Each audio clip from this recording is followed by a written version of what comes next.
Thank you very much.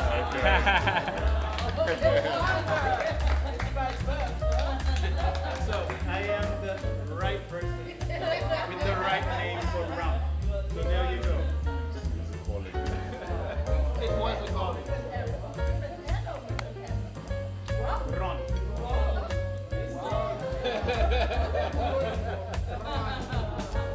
So just by looking at the bottle, you can tell which style of rum that you have.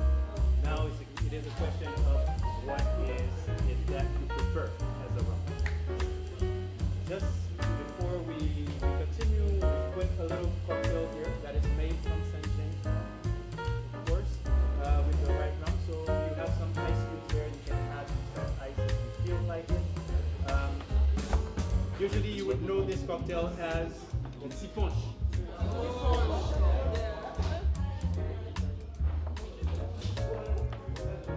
So siponche comes, of course, from a long line of very simple cocktails,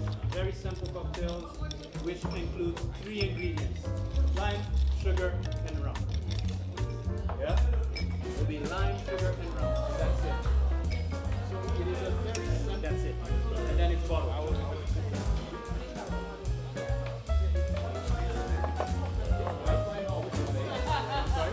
I don't have this clear one. It shouldn't be, but I mean, some people do filter it after to make it clear, a bit clearer. So you would find that, for example, if you see a bottle of, or at least there's some age clearer rum. If you look at the sample and they just buy it from them and just dip it. So usually that's how it is done. Yeah? So that's where the aging process will come. So you'll find mainly bourbon barrels, mainly oak trees, some oak barrels that you would find. So there has been some playing around for the past few years, I would say, as well with wine, port or other wines. So that's where you would find quite a lot of the flavor profile.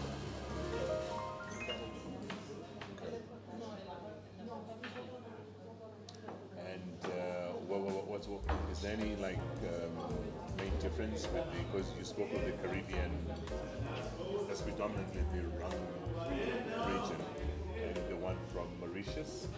From Mauritius as well? Yes, you would find Mauritius would make a bit of a mix as well.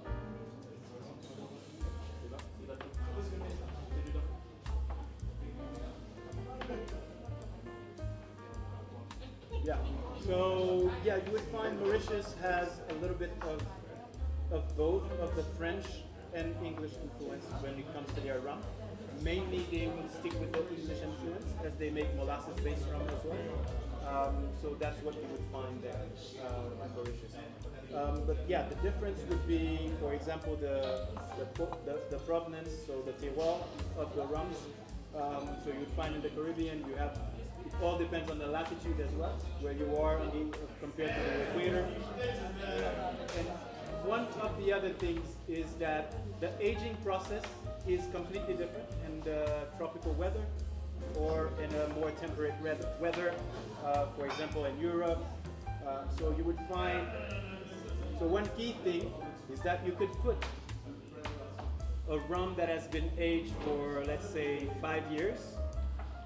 If it's from a very good brand, like St. James, even for a 5-year rum or a 3-year rum, what you can get, you can put it against whiskey that has been aged for 7, 8 years, easily.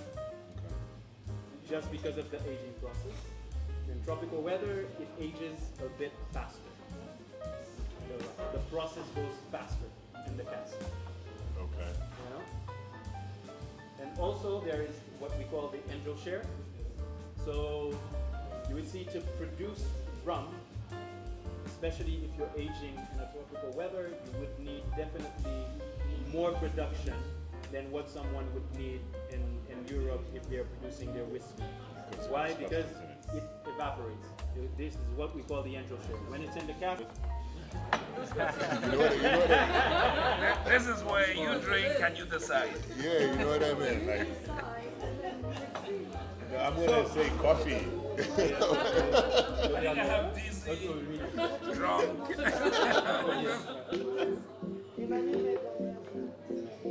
So, yeah. So what you should be looking for ranges from anything. Okay. This is rum. So you can find different tastes that reminds you of very, very different things. You will find different tastes that remind you, or different smells and tastes that remind you of very different things throughout your life. I would say that rum.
Yeah.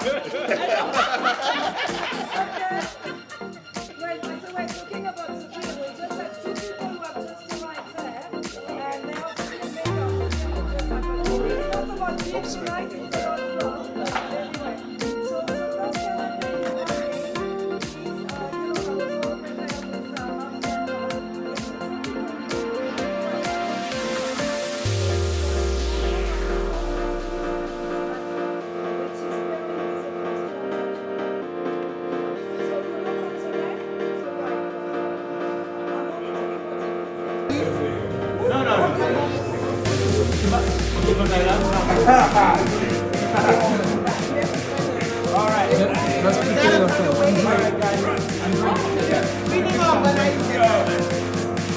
Full disclosure, is this a Haitian thing? No, I did have to ask you because maybe I want to vomit.